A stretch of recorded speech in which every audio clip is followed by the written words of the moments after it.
Kasus kredit macet di Lembaga Pembiayaan Ekspor Indonesia atau Indonesia Exim Bank memasuki babak baru. Tim jaksa penyidik pada Direktorat Penyidikan Jampitsus Kejagung memeriksa 6 orang terkait kredit macet 683,6 miliar rupiah di grup wallet.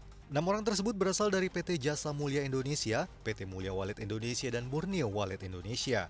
Kepala Pusat Penerangan Hukum Kejagung Leonard Ebenezer Simanjuntak menjelaskan, kronologi perkara ini bermula dari Indonesia Exim Bank memberikan fasilitas pembiayaan kepada beberapa grup dan perusahaan. Leonard menyebut, pembiayaan kepada para debitur tersebut sesuai dengan laporan Sistem Informasi Manajemen Risiko dalam posisi Collectability 5 atau macet per 31 Desember 2019.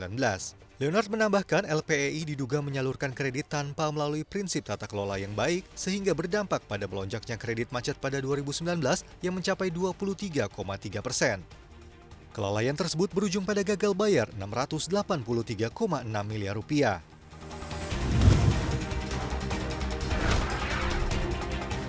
Badan Anggaran Dewan Perwakilan Rakyat dan Pemerintah menyetujui laporan pendahuluan rancangan anggaran pendapatan dan belanja negara tahun 2022.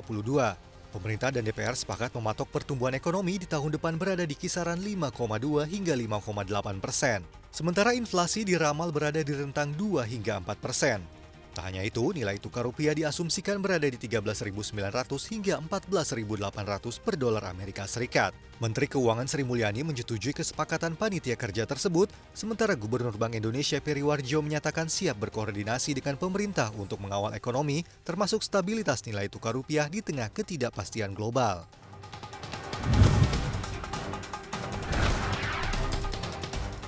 Ratusan triliun rupiah dana pinjaman dari fintech peer-to-peer lending mengucur ke masyarakat.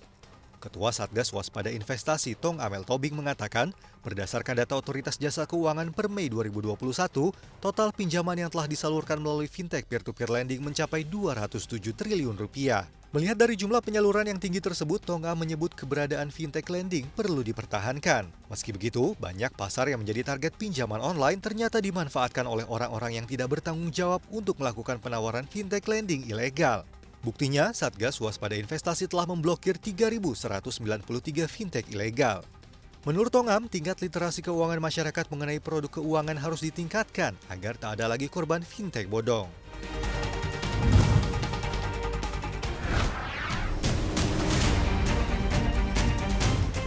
Ambisi pemerintah untuk membentuk holding BUMN Pelabuhan segera diwujudkan.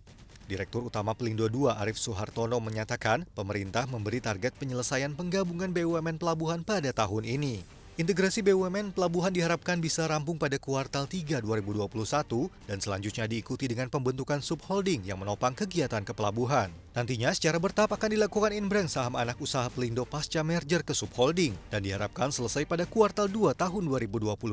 Arief menjelaskan dalam pembentukan holding BUMN Pelabuhan nantinya akan dibentuk 4 subholding utama dengan lokasi yang berbeda. Utang China membengkak selama 1 dekade terakhir.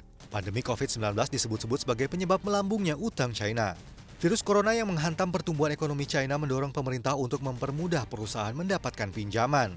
Berdasarkan data Bank of International Settlement, utang China sempat menyentuh rekor tertinggi sepanjang masa pada kuartal 3 tahun 2020, yakni hampir 290% terhadap PDB. Padahal 10 tahun sebelumnya di kuartal 3 tahun 2010, utang China tercatat 180% terhadap PDB. Meski utangnya melambung, China akan melakukan upaya multi-years untuk mengendalikan utang dalam beberapa bulan terakhir. Upaya ini pun kemungkinan besar akan berimplikasi pada perekonomian China. Sejumlah pengamat mengatakan, masifnya utang China akan mengurangi prospek ekonomi beberapa tahun mendatang.